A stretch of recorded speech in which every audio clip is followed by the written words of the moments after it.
ஹர ஹர சங்கர ஜய ஜய சங்கர ஹர ஹர சங்கர ஜய ஜய சங்கர. ஒரு பக்தர் மகாபெரிவாளை தரிசனம் பண்ண வந்திருந்தார். என்னோட அம்மாவுக்கு புத்தி சுவாதீனம் இல்லாமல் போயிடுது. வாசக்கதவை திறந்து போட்டுட்டு எங்கேயாவது போயிடுறா. அதுக்கப்புறம் எங்கே போனான்னு தேடி கண்டுபிடிக்க வேண்டியிருக்கு.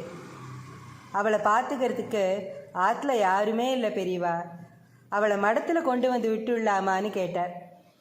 நல்ல வேளை, எங்கேயாவது காட்டில் கொண்டு போய் விட்டுடலாமான்னு கேட்காம எங்கிட்ட கொண்டு வந்து விட்டுடலாமான்னு கேட்டியே, ரொம்ப சந்தோஷம். ஒரு விஷயம் தெரியுமா? தாயாருங்கிற ஒரு தெய்வம், தாயாருக்கு மேலே தெய்வமே கிடையாது. ஏகாதசிக்கு மிஞ்சின விரதமும் இல்லை, தாயாருக்கு மிஞ்சின தெய்வமும் இல்லைன்னு சொல்லுவா. இன்னைக்கு தாயார்கள் பாடு இந்த மாதிரி ஆயிடுத்து அப்படின்னு சொல்லிட்டு உள்ளே போன பெரியவா கொஞ்ச நேரம் கழித்து வெளியில் வந்தார். அதுக்குள்ள அந்த பக்தரோட மனசு படாத பாடுபட்டுடுத்து. பெரியவா கிட்ட அபச்சாரப்பட்டு பேசிட்டோமோ, அதனால் நம்ம கஷ்டம் இன்னும் ஜாஸ்தி ஆகிடுமோ அப்படின்னு எல்லாம் தவிச்சு போயிட்டார். பெரியவா திரும்பி வந்ததும் மறுபடியும் காலில் விழுந்தார்.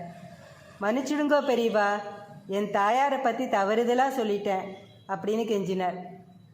பெரியவா சாந்தமாக அறிவுரை சொன்னார். வயோதிக காலத்தில் பெத்தவாளை காப்பாற்ற வேண்டியது பிள்ளைகளோட கடமை.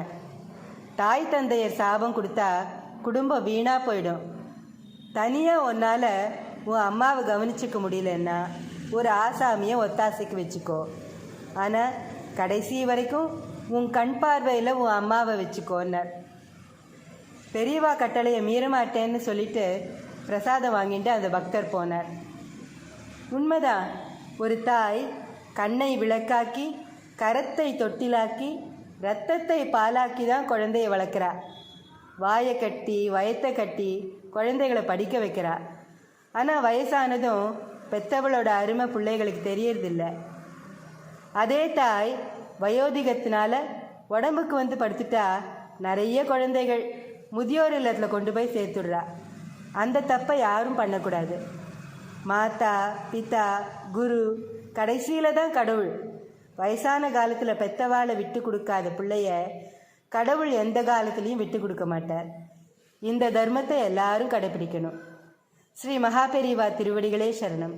ஹர ஹர சங்கர ஜய ஜய சங்கர ஹர ஹர சங்கர ஜய ஜய